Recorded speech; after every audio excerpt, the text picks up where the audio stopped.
সর্বপ্রথম যেই সমস্যাটা হয়েছিল, যেই পরীক্ষার মুখোমুখি সাইয়্যিদুনা ইব্রাহিম আলাইহিস সালাতু ওয়াস সালামকে হতে হয়েছিল, সেটা হলো বাবা কর্তৃক ছেলেকে হত্যা করার হুমকি।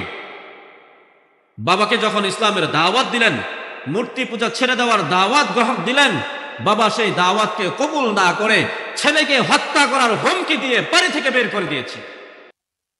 এটা ছিল সর্বপ্রথম পরীক্ষা। ইব্রাহিম আলাইহিস সালাতু ওয়াস সালাম বাবাকে লক্ষ্য করে লম্বা চওড়া দাওয়াত দিয়েছেন, দীর্ঘদিন দাওয়াত দিয়েছেন। বলেছিলেন, ইয়া আবাতি লিমা তা'বুদুশ শাইতান, আমার বাবা আপনি শয়তানের পূজা কেন করেন? ইন্নাশ শাইতানা কানা লির-রহমানি আসিয়া, শয়তান তো আমার আল্লাহ পাক রব্বুল আলামিনের প্রকাশ্য শত্রু, তার নাফরমান। আপনি শয়তানের পূজা কেন করেন? ইয়া আবাতি লা তা'বুদুশ শাইতান, শয়তানের ইবাদত করবেন না। লিমা তা'বুদুল আসনাম, এই মূর্তিগুলোর পূজা কেন করেন? লিমা তা'বুদু মা লা ইয়াসমাউ ওয়া লা ইউবসিরু ওয়া লা ইউগনি আনকা শাইআ, আমার বাবা এমন জড় পদার্থের, এমন বস্তুর পূজা অর্চনা কেন করেন যেই বস্তুগুলো, যেই মূর্তিগুলো পাথরের তৈরি, কাঠের তৈরি, বাঁশের তৈরি, সেগুলো তো আপনার কোনো উপকারে আসে না, আপনাকে কোনো উপকার করতে পারে না। মা লা ইয়াসমাউ, আপনি কথা বললে সে আপনার কথা শুনতে পারে না। ওয়ালা ইউবসিরু, আপনি যখন তার সামনে যান, আপনি যখন তাকে সিজদা করেন, আপনি যখন তার কাছে কোনো কিছু চান, লা ইউবসিরু, সে তো আপনাকে দেখেও না, আপনাকে দেখতেও পায় না। সুতরাং আপনি এই জড় পদার্থের ইবাদত কেন করেন? ইয়া আবাতি ইন্নী ক্বাদ জাআনি মিনাল ইলমি মা লাম ইয়াতিকা ফাত্তাবি'নি আহদিকা সিরাতান সাবিয়্যা, ও আমার বাবা, আমার কাছে আমার রবের পক্ষ থেকে ইলম এসেছে, আমার কাছে আমার রবের পক্ষ থেকে জ্ঞান এসেছে, যা আপনার কাছে আসে নাই। আপনি আমার কথা মেনে নেন, ফাত্তাবি'নি, আমার অনুসরণ করুন। আমি আপনাকে বলছি, মূর্তি পূজা ছেড়ে দেন। এক আল্লাহ রাব্বুল আলামিন, যিনি ফাতারাস সামাওয়াতি ওয়াল আরদ, আসমান এবং জমিনকে সৃষ্টি করেছেন, আসমান এবং জমিনকে সৃষ্টি করেছেন, এবং এই জগতে যারা আছেন সবাইকে লালন পালন করেন, সেই রবের ইবাদত বন্দেগী করেন। সেদিকে আপনি ফিরে আসেন। আমার কাছে যে ইলম এসেছে, মা লাম ইয়াতিকা, আপনার কাছে আসে নাই, ফাত্তাবি'নি, আমার অনুসরণ করেন, আহদিকা সিরাতান সাবিয়্যা, আমি বাবা আপনাকে সরল সঠিক পথের দিশা দান করব। এভাবে লম্বা চওড়া দাওয়াত দিলেন। ফলাফল কি দাঁড়ালো? ফলাফল দাঁড়ালো এই, সন্তান যখন বাবাকে এইভাবে ভালোভাবে মাওয়াইজাতান হাসানাতান, নরম সুরে বিনয়ের সাথে দাওয়াত দিলেন, বাবা এটার প্রতিক্রিয়া দেখিয়েছে ভিন্নভাবে। বাবা সন্তানের দাওয়াতকে কবুল করেন নাই, বরং বাবা রেগে গিয়ে সন্তানকে বলতেছেন, আর রাগিবুন আনতা আন আলিহাতি ইয়া ইব্রাহিম, হে ইব্রাহিম, আমি যেই মাবুদগুলোর পূজা করি, আমি আমার যেই ইলাহগুলোর ইবাদত বন্দেগী করি, তুমি কি সেগুলো থেকে আমাকে নিরুৎসাহিত করছো? আর রাগিবুন আনতা আন আলিহাতি, আমার মাবুদ যারা, তাদের থেকে তুমি আমাকে নিরুৎসাহিত করছো? শোনো, লা ইল্লাম তানতাহি, তুমি এই কথাগুলো বলা থেকে যদি বিরত না হও, লা আরজুমান্নাকা ওয়াহজুরনি মালিয়া, আমি তোমাকে পাথর মেরে হত্যা করব, আমি তোমাকে পাথরের আঘাতে হত্যা করব। ওয়াহজুরনি মালিয়া, চিরদিনের জন্য আমি তোমাকে ত্যায্য পুত্র করে দিব। নাউজুবিল্লাহ বলবেন না। বাবা সন্তানকে এই কথা বলল। পরীক্ষা শুরু হয়ে গেছে, ঘরের মধ্যেই পরীক্ষা। বাবা সন্তানকে হত্যা করার হুমকি দিয়েছে। সন্তান যখন দেখলেন আমার বাবা আমার দাওয়াত কিছুতেই গ্রহণ করবে না, হতাশ হয়ে গেলেন, নিরাশ হয়ে গেলেন। বাবার সাথে তো আর বেয়াদবি করা যাবে না, বাবা তো বাবাই, সে মূর্তি পূজারই হোক আর আল্লাহর একত্ববাদের পূজারই হোক, যে হোক না কেন, বাবা তো বাবা, বাবার সম্মান তো অনেক উপরে, বাবার সাথে তো বেয়াদবি করা যাবে না, খারাপ আচরণ করা যাবে না। সন্তান নিজেই তখন বললেন, সালামুন আলাইক, ও আমার বাবা, সালামুন আলাইক, আপনার উপর আমার রবের পক্ষ থেকে শান্তি বর্ষিত হোক।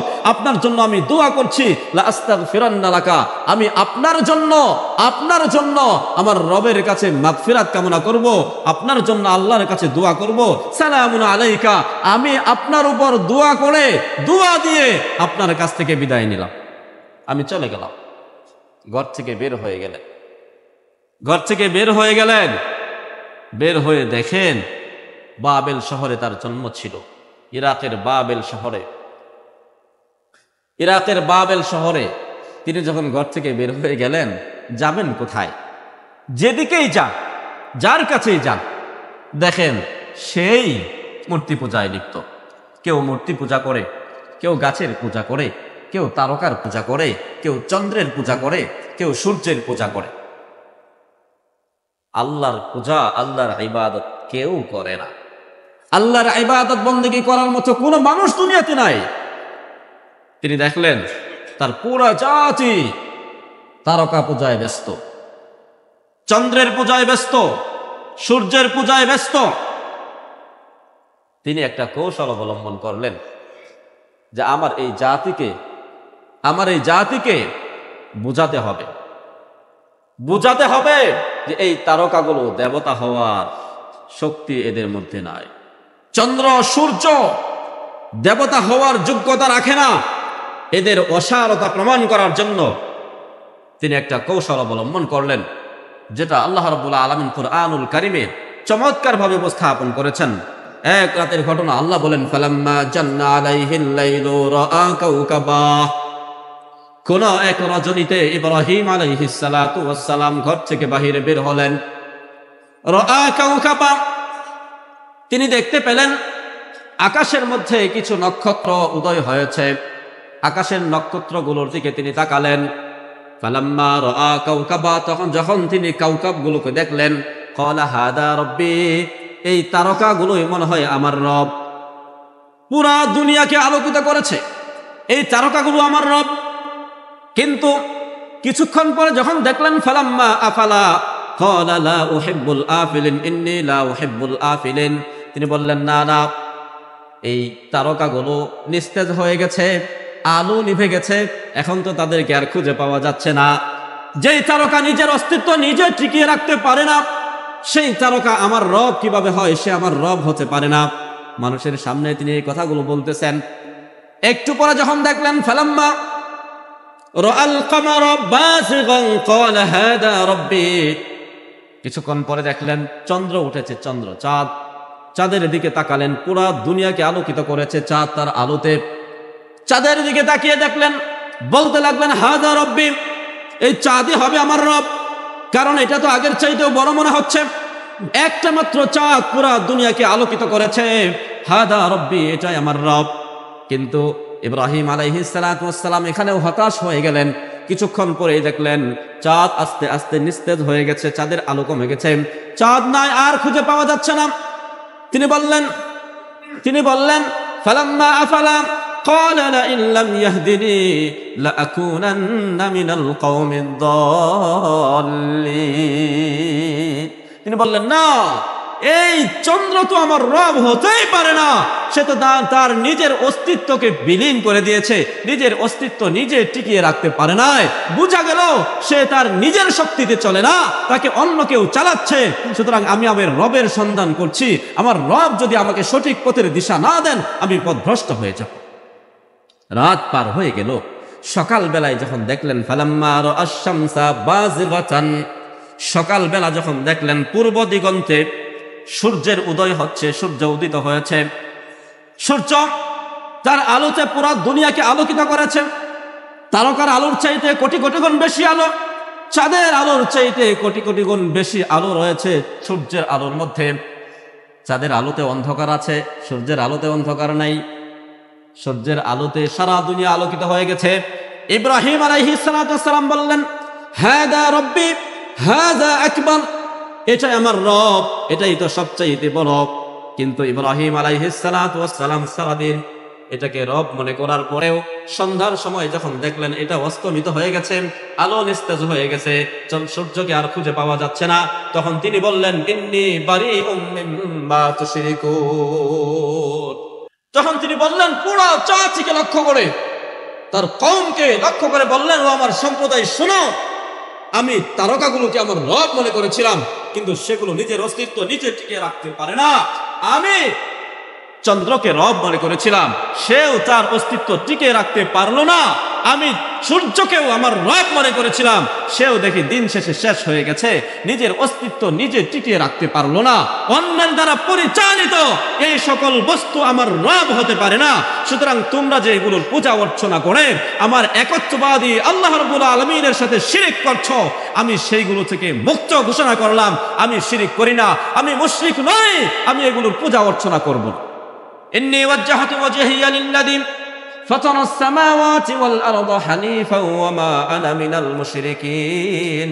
আমি ওই রবের দিকে মনোনিবেশ করলাম, ওই রবের দিকে আমি ফিরে গেলাম যে রব ফাতারাস সামাওয়াতি ওয়াল আরদা, আসমান এবং জমিনকে সৃষ্টি করেছেন, আসমান এবং জমিনের মালিক যে আল্লাহ, আমি সেই আল্লাহর দিকে ফিরে গেলাম। মেরে মুহতারাম, এই কওম ইব্রাহিম আলাইহিস সালাতু ওয়াস সালামের এই কৌশলটাকেও গ্রহণ করল না। তারা মূর্তি পূজা ছাড়ে নাই, তারকা পূজা ছাড়ে নাই, চন্দ্র সূর্যের পূজা বন্ধ করে নাই, পূজা করছে। একদিনের ঘটনা আপনারা জানেন, ইব্রাহিম আলাইহিস সালাতু ওয়াস সালাম মূর্তিগুলোকে ভেঙে ফেলেছিলেন, জানা আছে না ইতিহাস? সবাই ঈদের আনন্দ উদযাপন করার জন্য বাহিরে যাবে, বিকেল বেলায় মন্দিরে এসে পূজা অর্চনা দিয়ে ঘরে চলে যাবে। ইব্রাহিম আলাইহিস সালাতু ওয়াস সালাম, আরো আগের ঘটনা, উনাকে উনার বাবা মা বলছে চলো, তিনি বললেন ইন্নী সাকিম, আমি অসুস্থ, মানসিকভাবে আমি অসুস্থ, আমি দুর্বল, আমি তোমাদের সাথে যেতে পারবো না। তিনি বাড়িতে রইলেন। সবাই যখন চলে গেছে, নিজে হাতে একটা কুড়াল নিয়ে মন্দিরে চলে গেছেন। ফারাগা ইলা আলিহাতিহিম, তিনি সেখানে গিয়ে দেখলেন মূর্তিগুলোর সামনে বাহারি আইটেমের খাবার সুসজ্জিত করে রাখা আছে, পানীয় রাখা আছে, কিন্তু এরা খাচ্ছে না। তিনি তাদের কাছে গিয়ে বললেন আলা তাকুলুন, ওই মূর্তির দল, কি হলো, খাও না কেন? আলা তাশরাবুন, এত সুন্দর সুন্দর পানীয়, বিভিন্ন আইটেমের শরবত, আলা তাশরাবুন, তোমরা পান করবে না? পান করো। আলা তাকুলুন, খাচ্ছ না কেন? খাও। কোন সারা শব্দ যখন নাই, তিনি বললেন আলা তানতিকুন, ওই মূর্তির দলেরা, কি সমস্যা, কথা বলবি না? আলা তানতিকুন, তোমরা কি কথা বলতে পারো না? তিনি রেগে কোড়াল দিয়ে আঘাত করতে করতে প্রত্যেকটা মূর্তিকে চূর্ণ বিচূর্ণ করে ফেললেন।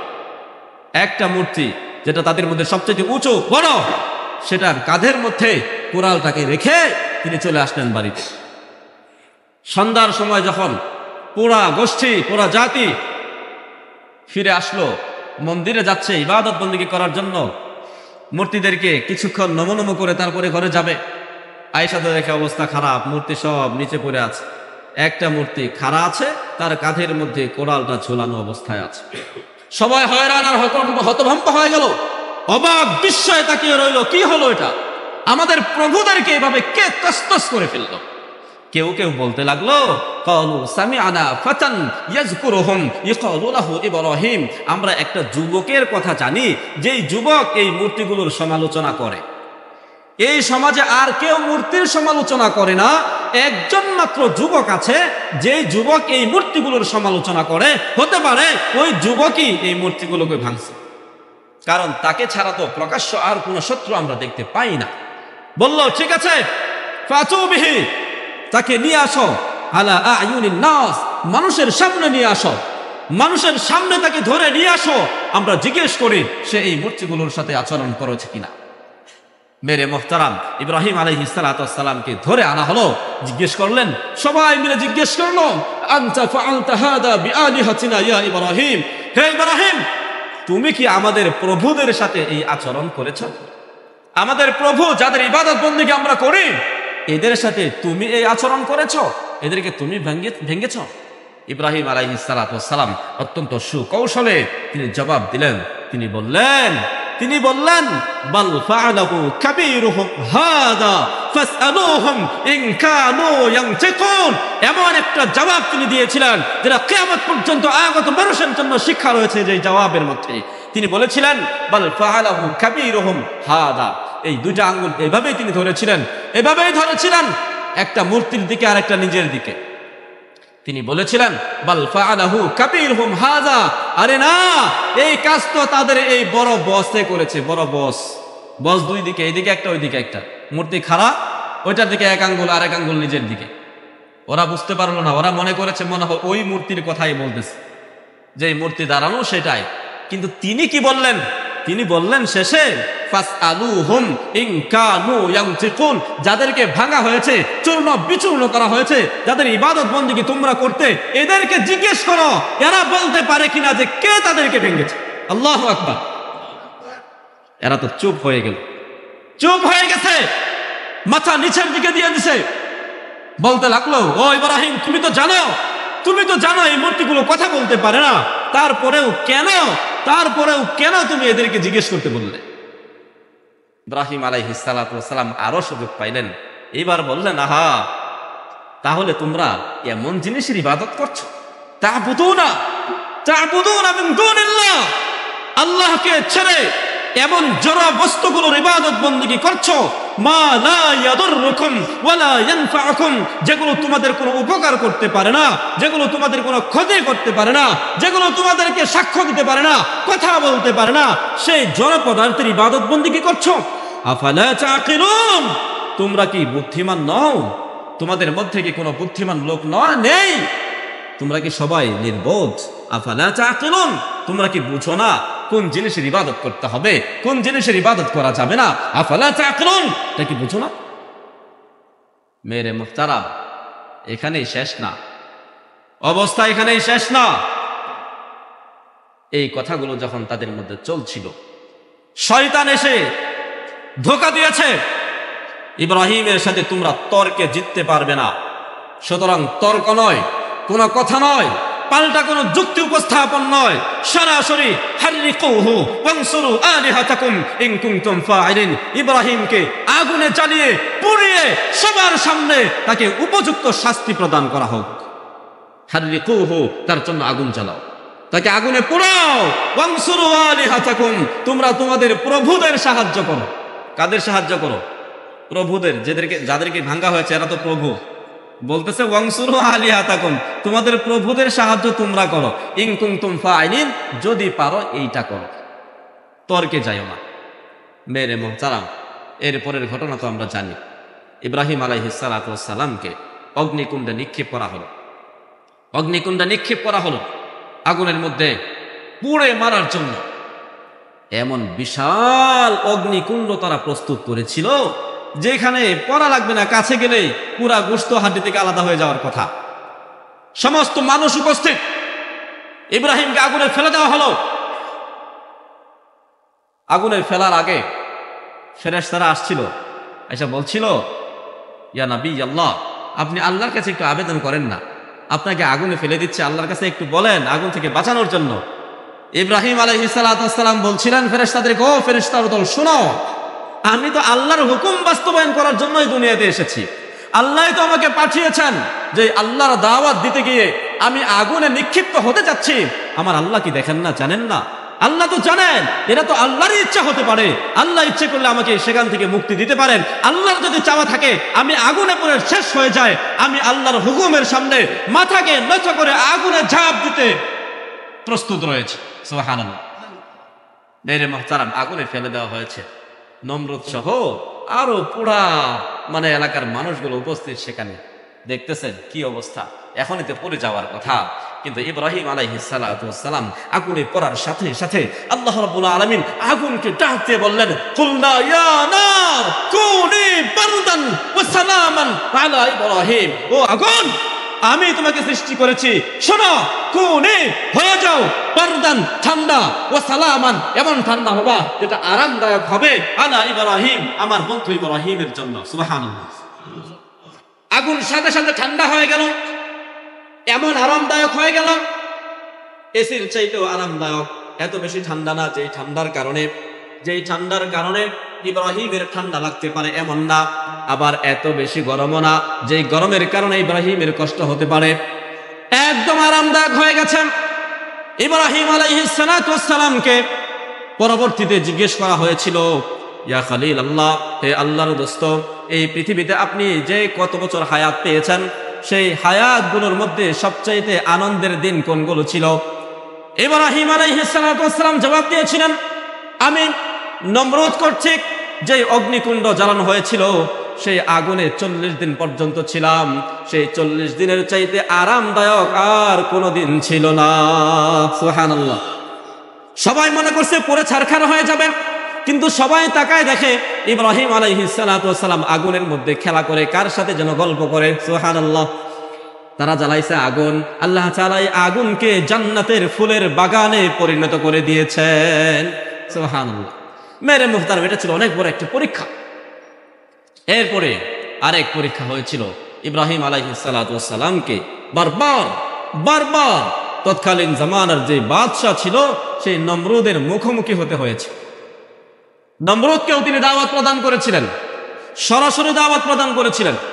নমরুদ একবার তাকে ডেকে নিল, জিজ্ঞেস করলো, ও ইব্রাহিম, আমি শুনলাম তুমি আমার এই জমিনে বৈশা আরেক খোদার প্রতি মানুষকে আহ্বান করো, কারণটা কি? এই জমিনের খোদা তো আমি, আনা রাব্বুকুমুল আলা, আমি তোমাদের সবার বড় খোদা, খোদাদের খোদা আমি, যাদের পূজা সবাই করে ওদের খোদাও আমি। তুমি আবার অন্য আরেক খোদার দিকে মানুষকে আহ্বান করো, তোমার সেই খোদা কে? তোমার সেই খোদা কে? আল্লাহ রাব্বুল আলামিন সেই ঘটনাটা কুরআনুল কারীম উল্লেখ করেছেন। আল্লাহ বলেন, আলাম তারা ইলাল্লাযী হাজ্জা ইব্রাহিম ফি রাব্বিহি আন আতাহু আল্লাহুল মুলক ইয ক্বালা লিইব্রাহিম, যখন ইব্রাহিমকে বলেছিল, আমাদের নবীকে আল্লাহ তাআলা ঘটনা শোনাচ্ছেন, বলেন, হে নবী, আপনি ওই ব্যক্তির কথা স্মরণ করেন যাকে আমি রাজত্ব দান করেছিলাম, আমার রাজত্ব পাওয়ার পরে সে দুনিয়াতে অহংকার করেছে, সে নিজেকে খোদা দাবি করেছে। ইব্রাহিমকে সে জিজ্ঞেস করেছিল যে তোমার রবকে? সেই রবকে, যে রবের দিকে তুমি মানুষকে আহ্বান করছো, তার পরিচয় তুলে ধরো। ইব্রাহিম আলাইহিস সালাতু ওয়াস সালাম বলেছিলেন, রব্বি আল্লাযী ইহয়ী ওয়া ইউমীত, আমার রব হলো সেই মহান সত্তা, যেই মহান সত্তা জীবন দান করেন এবং মরণ দান করেন। সমস্ত মানুষের জীবন যার হাতে, সমস্ত প্রাণীর মরণ যার হাতে, আমার রব হলেন সেই রব, সেই মহান সত্তা আল্লাহ রাব্বুল আলামিন। নমরুদ বলে, বলো কি? আনা ওয়াহয়ী ওয়া উমীত, তোমার রব যদি এটা পারে আমিও কিন্তু সেটা পারি। আনা ওয়াহয়ী ওয়া উমীত, আমি মানুষকে জীবন দান করি, আমি মানুষকে মরণ দান করি। তিনি দুইজন অপরাধীকে ডেকে নিয়ে আসলো, ফাঁসির আসামি, দুইজনই ফাঁসির আসামি ডেকে আনলো। আনার পর একজনকে হত্যা করে ফেললো, আরেকজনকে খালাস দিয়ে দিল, মুক্ত করে দিল। সবার সামনে দেখাইলো যে দেখো ইব্রাহিম, আনা ওয়াহয়ী ওয়া উমীত, আমি তো জীবন দান করি, আমি তো মরণ দান করি। ইব্রাহিম আলাইহিস সালাতু ওয়াস সালাম চাইলে তখন তাকে কাবু করতে পারতেন, যুক্তি উপস্থাপন করতে পারতেন, বলতে পারতেন যে না, এই জীবন সেই জীবন না, এই মরণ তো সেই মরণ না। কিন্তু ইব্রাহিম আলাইহিস সালাতু ওয়াস সালাম এখান থেকে বের হয়ে আরেকটা কৌশল অবলম্বন করে তাকে বললেন সবার সামনে, ঠিক আছে, আপনি যদি এটা পারেন তাহলে আমার রবের সাথে আরেকটা তুলনা আপনাকে করে দেখি, সেটা পারেন কিনা। কি সেটা? আমার রব, ফাইন্নাল্লাহা ইয়াতি বিশ-শামসি মিনাল মাশরিকি ফাতি বিহা মিনাল মাগরিব, আমার রব তো নিয়মতান্ত্রিক ভাবে প্রত্যেক দিন পূর্ব দিগন্তে সূর্যকে উদিত করান, পশ্চিম দিগন্তে অস্তমিত করান। আপনি যদি রব হয়ে থাকেন তাহলে একদিনের জন্য হলেও পশ্চিম দিগন্তে সূর্যকে উদয় করে দেখান। পারবে? দুনিয়ার কেউ পারবে? কেউ পারবে না। নমরুদও পারবে না। নমরুদ তখন কি হলো? আল্লাহ বলেন, ফাবুহিতাল্লাযী কাফারা, এই কাফির তখন হতভম্ব হয়ে গেল, না জবাব হয়ে গেল, মুখটা বন্ধ হয়ে গেছে, কোনো কথা তার মুখ থেকে বের হইল না। এমন অবস্থায় সে একদম চুপ হয়ে গেছে সমস্ত মানুষের সামনে। ইব্রাহিম আলাইহিস সালাতু ওয়াস সালাম সুকৌশলে পুরো জাতির সামনে তাকে চরমভাবে লাঞ্ছিত আর অপমানিত করেছেন। কথা বলুন ঠিক কিনা? সে লাঞ্ছিত হয়েছে, অপমানিত হয়েছে। কিন্তু এদের লাঞ্ছনা, এদের অপমান বেশিক্ষণ টিকে না। তাই বলতেছে, ও ইব্রাহিম শোনো, তুমি তোমার রবের কথা বলতেছো, সূর্য উদয় করায় আবার ওইদিকে অস্তমিত করায়, তোমার রব নাকি আসমানের রাজা, দুনিয়ার রাজা। শোনো, দুনিয়ার রাজা তো আমি, আসমানের কথা যদি বলো তাহলে আমি এটা বলতে পারি, আসমানে তোমার রব থাকতে পারেন, তবে সেই আসমানের রাজত্ব আমি তোমার রবের কাছ থেকে ছিনিয়ে নিতে প্রস্তুত আছি। নাউজুবিল্লাহ বলবো না। কেমনে? বললো, তোমার রবকে আমি হত্যা করব, হত্যা করে তারপর আসমানের ক্ষমতাও আমি দখল করব। বললো, ঠিক আছে তাহলে করেন, আমার কোনো আপত্তি নাই, আমার কোনো বাধাও নাই, আমি বাধা দেব না, একবার নিষেধ করব না। সে তার উপদেষ্টাদের পরামর্শে বিশাল আকাশচুম্বী এক, কি বলে এটাকে, মিনারা বানাইছেন উপরে ওঠার জন্য। উপরে উঠে তারপরে আকাশের দিকে তার সৈন্যবাহিনীকে নিয়ে তীর নিক্ষেপ করেছিল আল্লাহকে হত্যা করার জন্য। আল্লাহ ফেরেশতাদেরকে বলে, ও ফেরেশতারা, আমার এই বান্দা খুব নাসর বান্দা, দুনিয়াতে তার রাজত্ব প্রতিষ্ঠা করেছে, আসমানেও প্রতিষ্ঠা করতে চাচ্ছে, তাকে হতাশ করো না, তাকে হতাশ করো না, এই তীরগুলোর মধ্যে রক্ত মাখায় দাও। আল্লাহর কৌশল, তীরগুলো যখন নিচে আসছে সবাই টুকাইছে, নমরুদের কাছে নিয়ে আসছে, দেখে আরে রক্ত মাখা তীর। নমরুদ মহা খুশি, মহা খুশি যে আল্লাহকে হত্যা করা হয়ে গেছে। নাউজুবিল্লাহ বলবেন না। ইব্রাহিম আলাইহিস সালামকে আবার ডাকলেন, আসো। ইব্রাহিম আলাইহিস সালাম আবার তার দরবারে গেলেন। যাওয়ার পরে এবার হাসতে হাসতে বললেন, ও ইব্রাহিম, দেখো আমরা তোমার রবকে হত্যা করতে চেয়েছিলাম আর সেটাতে আমরা সফল হয়েছি, আমরা তাকে হত্যা করেছি। এই দেখো আমাদের তীর, তীরের মধ্যে রক্ত আছে, রক্তে রঞ্জিত হয়েছে তীর, তোমার রবের রক্তে আমার তীর রঞ্জিত হয়ে গেছে। ইব্রাহিম আলাইহিস সালাম হাসেন আর বলেন, ও নমরুদ বাদশাহ মহোদয়, আমার রব হলেন হাইয়ুন কাইয়ুম, আমার রব হলেন চিরঞ্জীব, আমার রবকে কেউ হত্যা করতে পারে না। আমার রব দুনিয়া সৃষ্টির আগেও ছিল, এখনো আছে এবং থাকবেন তো থাকবেন। আমার রবকে কেউ হত্যা করতে পারবে না। ইন্নাহু হাইয়ুন, তিনি চিরঞ্জীব, কাইয়ুমুন, স্থায়ী থাকবেন, তিনি কোন সময়ের জন্য, এক মুহূর্তের জন্য তিনি গায়েব হবেন না। তাকে পরাজিত করতে পারে এমন কোন পরাশক্তি মহাশক্তি দুনিয়াতে নাই। আপনি কিভাবে পারবেন? বললেন, বলো কি? তোমার রব যদি জীবিত থাকে তাহলে তোমার রবকে বলো আমাদের সাথে যুদ্ধ করার জন্য, আমি তোমার রবের সাথে, তোমার রবের সেনাবাহিনীর সাথে যুদ্ধ করার জন্য প্রস্তুত আছি। এইবার যুদ্ধের প্রস্তুতি। ইব্রাহিম আলাইহিস সালাম আল্লাহকে বলেন, আল্লাহ এখন কি করা? ও তো তোমার সাথে যুদ্ধ করতে চায়। আল্লাহ বললেন, তারিখ দিয়ে দাও, তারিখ দিয়ে দাও যুদ্ধের। যুদ্ধের তারিখ হয়ে গেল, অমুক তারিখ অমুক ময়দানে সরাসরি মোকাবেলা হবে, যুদ্ধ হবে। নমরুদ তার সৈন্যবাহিনী নিয়ে ওই তারিখে ওই মাঠে, নির্দিষ্ট মাঠে 60 লক্ষ সেনাবাহিনীর সদস্য নিয়ে মাঠে উপস্থিত। কত লক্ষ? 60 লক্ষ সেনাবাহিনী। ইব্রাহিম আলাইহিস সালাম আল্লাহকে বললেন, আল্লাহ আজকেই তো সেই তারিখ, যুদ্ধ করতে হবে। কেমনে কি? বাহিনী কোথায়? আল্লাহ বললেন, ইব্রাহিম তুমি একা যাও মাঠে, তুমি একা মাঠে যাও, আর তোমার কাজ হলো একটা তাসবিহ পাঠ করা। যে তাসবিহ তুমি নমরুদের সামনে বলেছিলে, নমরুদ যখন বলেছিল তখন তিনি বলেছিলেন, হাসবি আল্লাহ, আমার জন্য আমার রব একাই যথেষ্ট, আপনাকে পরাজিত করার জন্য অন্য কোনো বাহিনীর দরকার নাই। সুতরাং ইব্রাহিম তুমি যাও, একা মাঠে যাও, শুধু তাসবিহ পড়বা, হাসবি আল্লাহ। সবাই বলি হাসবি আল্লাহ, হাসবি আল্লাহ, হাসবি আল্লাহ, মানে আমার রব, আমার আল্লাহ তোমার জন্য যথেষ্ট, আমার জন্য যথেষ্ট, আর কেউ লাগবে না। ইব্রাহিম একা মাঠে হাজির। ইব্রাহিমকে দেখা নমরুদ এবার হাসে। নমরুদ বলে, ও ইব্রাহিম কি খবর? তোমার আল্লাহ কোথায় আর তোমার আল্লাহর বাহিনী বা কোথায়? ইব্রাহিম বললেন, বাদশাহ মহোদয় একটু অপেক্ষা করেন, আমার আল্লাহ তার বাহিনী অচিরেই পাঠাবেন। আল্লাহর ওয়াদা সত্য, আল্লাহ যা বলেন তাই করেন। আল্লাহর ওয়াদা কোনো সময় তার ব্যতিক্রম তিনি করে দেখান না। আল্লাহ তাআলা তার ওয়াদাকে যথাযথভাবে পালন করে দেখান। সুতরাং অপেক্ষা করেন, আসবে। কিছুক্ষণ পরেই সবাই উপরের দিকে তাকাইছে, দেখে উপরের দিকে বিশাল এক মেঘখণ্ড নিচের দিকে আসতেছে। কাছাকাছি যখন আসছে সবাই দেখলো এ তো মেঘ না, এটা ঝাঁকে ঝাঁকে মশা বাহিনী। কি বাহিনী? মশা বাহিনী। 60 লক্ষ সেনাবাহিনীর সদস্য, 60 লক্ষ মশাকে আল্লাহ তাআলা এই দুনিয়াতে পাঠিয়ে দিলেন। 60 লক্ষ মশা। নমরুদ বলে, এটাই নাকি তোমার রবের বাহিনী? বলে, হ্যাঁ, এটাই আমার আল্লাহর পক্ষ থেকে পাঠানো বাহিনী। বলে, না, এদের সাথে আমরা যুদ্ধ করব না। কেন?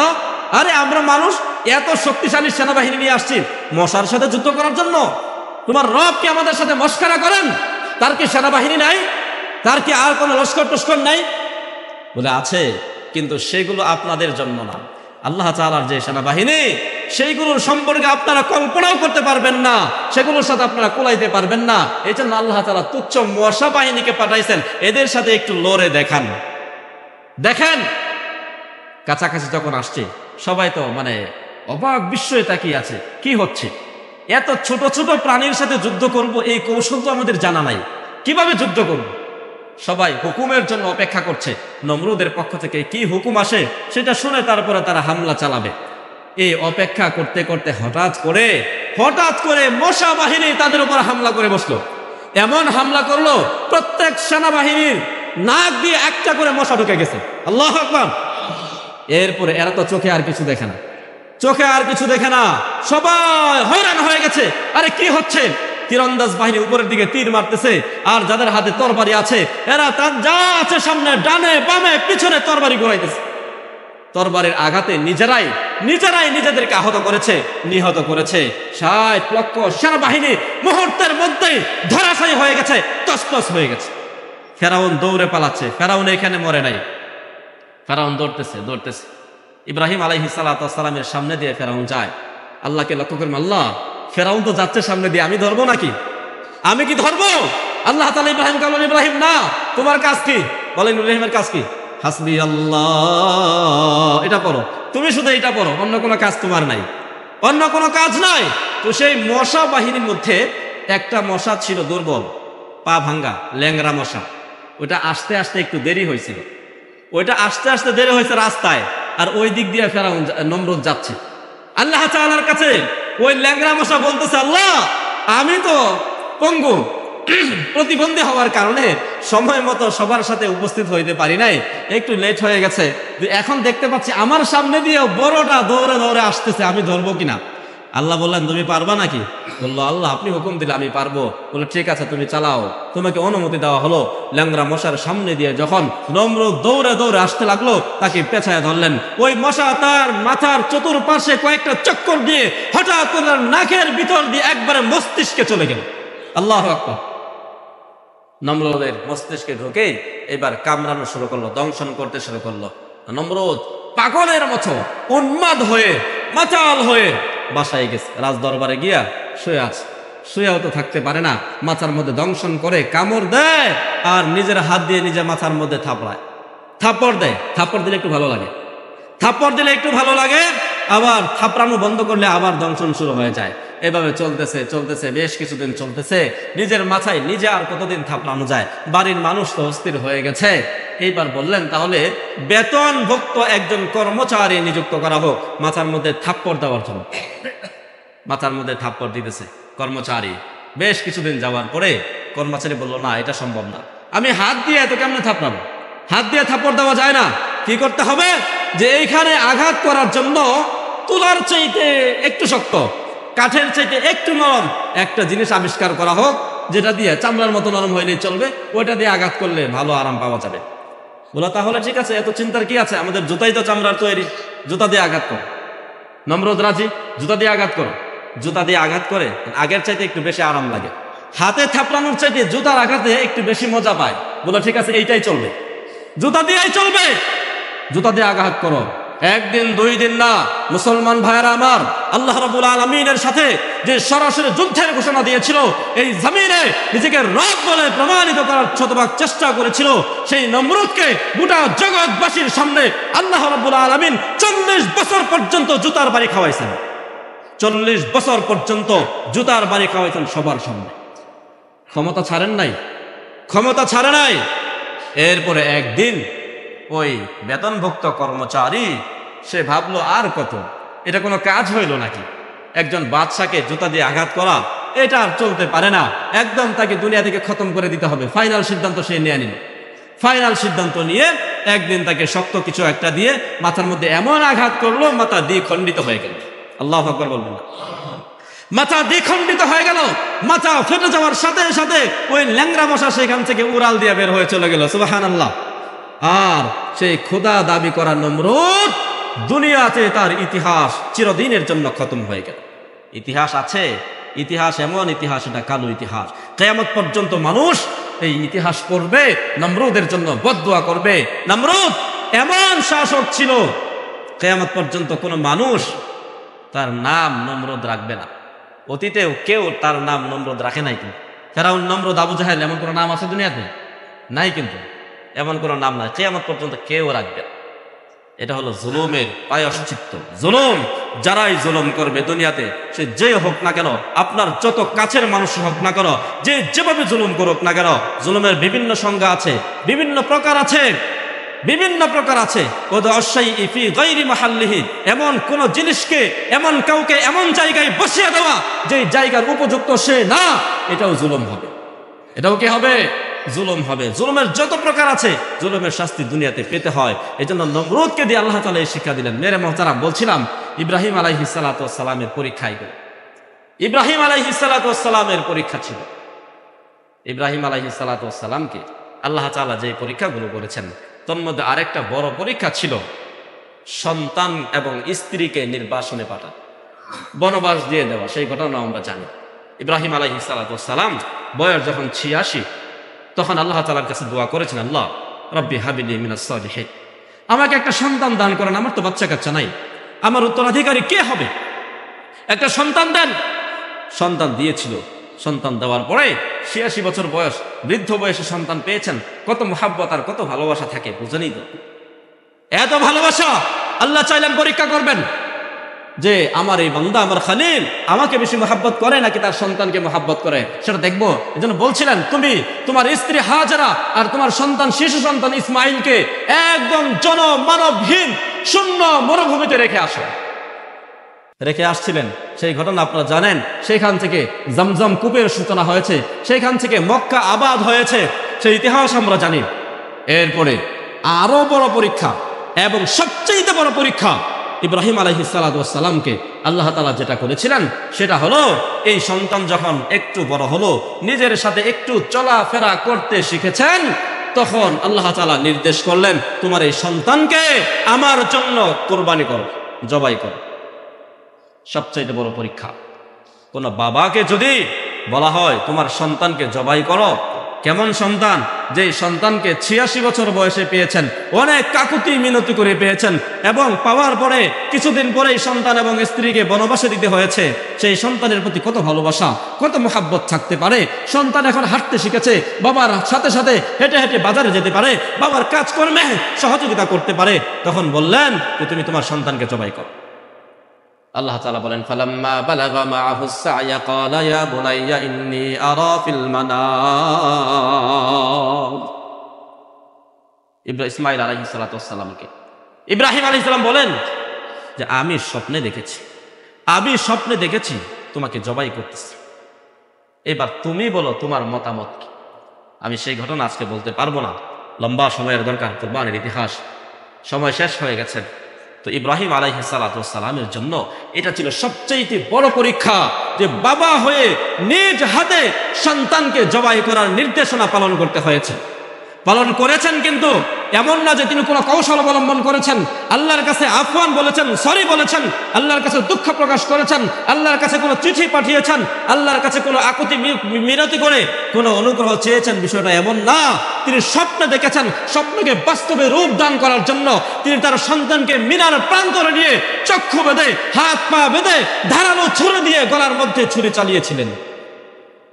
আমরাও তো কোরবানি দিব, নিয়তটাকে এমন করি, নিয়তকে এমন করি। ইব্রাহিম কিন্তু গরু কোরবানি দিয়েছিলেন না। ইব্রাহিম আলাইহিস সালাতু ওয়াস সালাম নিজের সন্তানের গলায় ছুরি চালিয়েছিলেন, নিজের সন্তানের গলায়। তিনি জানতেন না যে আমার সন্তান বেঁচে যাবে, আমার সন্তানের পরিবর্তে বেহেশতি দুম্বা জবাই হবে। এটা কিন্তু তিনি জানতেন না। তিনি জানতেন না, চোখ খোলার 1 সেকেন্ড আগেও তিনি জানতেন না। যখন ছুরি চলে না, বারবার চেষ্টা করার পরেও ছুরি চলতেছে না, নিজের যত শক্তি ছিল শরীরের মধ্যে সর্বশক্তি ব্যয় করে ছুরি চালিয়েছিলেন। হঠাৎ করে যখন ছুরি চলল, গলা কেটে গেল, ফিনকি দিয়ে রক্ত বের হইল, চক্ষু খুললেন, খুলে তো দেখেন ইসমাইল পাশে দাঁড়ানো, আর জিবরাইল আলাইহিস সালাতু ওয়াস সালাম দুম্বা এনে ইব্রাহিমের ছুরির নিচে ধরে দিলেন। সেই জান্নাতি দুম্বা জবাই হয়ে গেছে। সুবহানাল্লাহ। তখন দেখছেন, তখন বুঝতে পেরেছেন। আর এটা যে সবচেয়ে বড় পরীক্ষা ছিল, আল্লাহ নিজেই বলেছেন, ইন্না হাযা লাহুল বালাউল মুবিন। এটা আমার খলিল ইব্রাহিমের জন্য সবচেয়ে বড় পরীক্ষা ছিল, সবচেয়ে বড় পরীক্ষা ছিল। এইজন্য আল্লাহ তাআলা বলছেন, ওয়া ইযি তালা ইব্রাহিম রাব্বুহু বিকালিমাতিন ফাআতাম্মাহুন যে আমি আমার খলিল ইব্রাহিমকে বেশ কিছু বিষয়ে পরীক্ষা করেছি, পরীক্ষার মুখোমুখি করেছি। ফাআতাম্মাহুন্না, আমার খলিল আমার পরীক্ষাগুলোতে অংশগ্রহণ করে শতভাগ সফলতার সাথে 100 নাম্বার পেয়ে উত্তীর্ণ হয়েছে। সুবহানাল্লাহ। মেরে মুহতারাম, আমরা কোরবানি দেব, সামনে কোরবানি আসছে, এটা মনে রাখবো, মাথায় রাখবো। দয়া মায়া মোহাব্বতের সাথে আল্লাহর জন্য, আল্লাহর সন্তুষ্টির জন্য কোরবানির পশুগুলো কিনবো। এমন ভালো ভালো পশু কিনবো, দেখে দেখে সুন্দর পশু কিনবো, 1-2 দিন আগে কেনার চেষ্টা করব। বা যদি সামর্থ্য থাকে, সুযোগ থাকে, 1 সপ্তাহ আগে কিনেন, কিনে একটু আদর করেন, যত্ন করেন। ছাগল কিনেন, গরু কিনেন, বাড়িতে লালন পালন করেন, পালতে থাকেন, মাথায় হাত বোলান, তাকে গোসল করান, খাওয়ান, আদর করেন, একটু মোহাব্বত তার সাথে লাগুক। যেন এমন হয় যখন আপনি আপনার এই গরুটাকে মাত্র 1 সপ্তাহ আগে কিনছেন, এখন যখন জবাই করতে যাবেন, নিজে যদি পারেন আলহামদুলিল্লাহ, অথবা নিজে উপস্থিত থাকবেন, থাকার পরে আপনার অন্তরে যেন এমন একটা ফিলিংস আসে যে 1 সপ্তাহ এত মহাব্বত হয়েছে, মনে হয় আমার সন্তানের গলায় ছুরি চালাচ্ছে, এমন একটা মহাব্বত যেন আসে। আল্লাহ তাআলা কবুল করবেন। আল্লাহ তাআলা আমাদের সকলকে ইখলাসের সাথে শুধু তার জন্যই কুরবানি করার তৌফিক দান করেন। আমিন ওয়া আখিরু দাওয়ানা আনিল হামদুলিল্লাহি রাব্বিল আলামিন।